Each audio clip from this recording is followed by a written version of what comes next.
Did you watch the presidential debate the other night between Trump and Biden? And if so, what were your takeaways?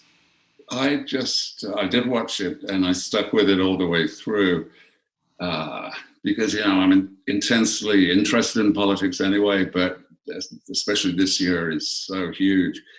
And I was just appalled. I thought it was a disgrace and an embarrassment.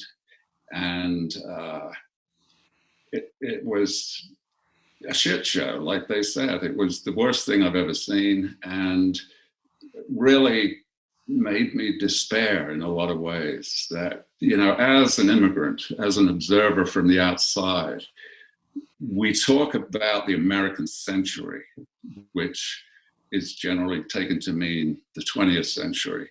But as an observer, I think it was actually an American half century, from about 1930 to about 1980.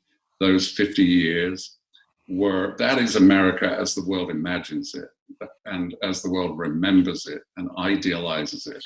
That is and now I'm not saying it was all good. Obviously, between 1930 and 1980, there were horrendous injustices, depending on who you were.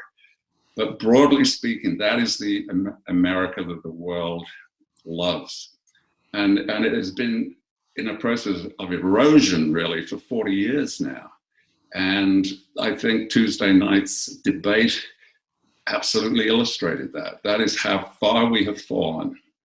Not long ago, a couple of years ago, it was the 50th anniversary, I guess, of Robert Kennedy's assassination. And so we saw a lot of newsreel coverage of him at the time, talking in complete paragraphs, making sense, with quotes from Greek literature to illustrate his points.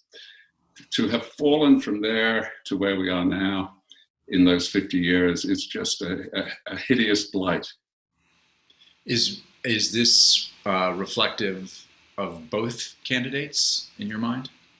No, sadly it is not. It's a one-way street where Democrats have made lots of mistakes, and they have lots of weaknesses, and there's always policy discussions. Is this guy left enough for you, or is he too centrist, or whatever? But Democrats genuinely, I believe, get up in the morning thinking, who can we help?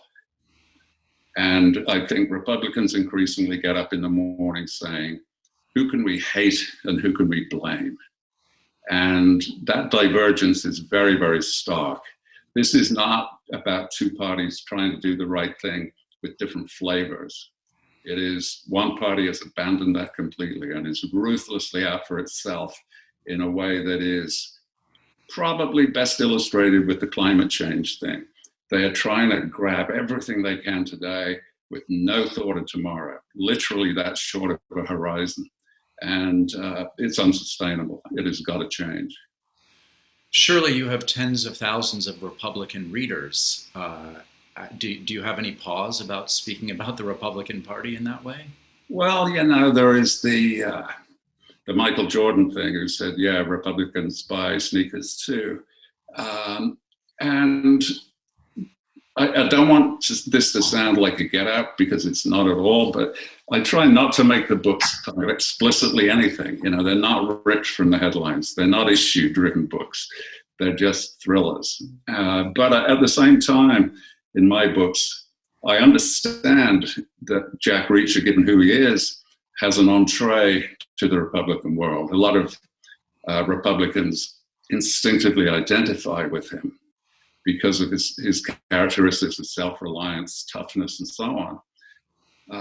Those are the imagined virtues they wish they had. So they follow the character very closely. So I can use him to slip in little provocations and thoughts that generally work quite well. I get a lot of negative reaction from them, but I'm assuming that there is some positive association too. So I love books to be educational with a small e, not beating you over the head with issues, but just very subtly provoking.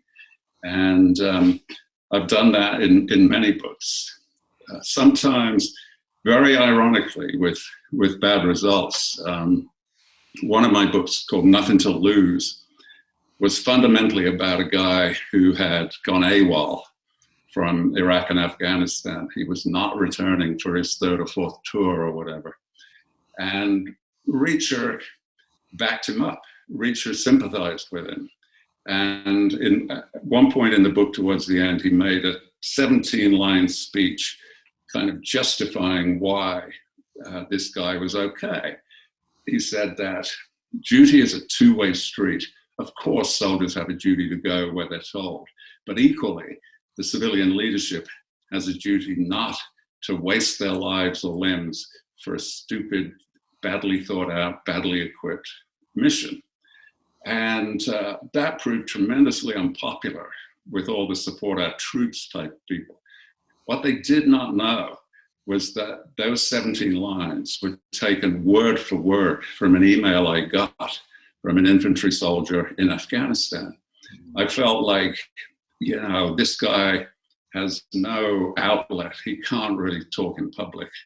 But over the years, he's read my books and he likes them, and so he emails me with these concerns. And I thought it would be a decent and honorable thing to give him a voice. So I put his email, I mean, I smoothed it out a tiny bit and I put in character names here and there to keep it consistent with the novel, but they're his words. And so all the people who hated them are actually hating what one of their so-called heroes truly thinks.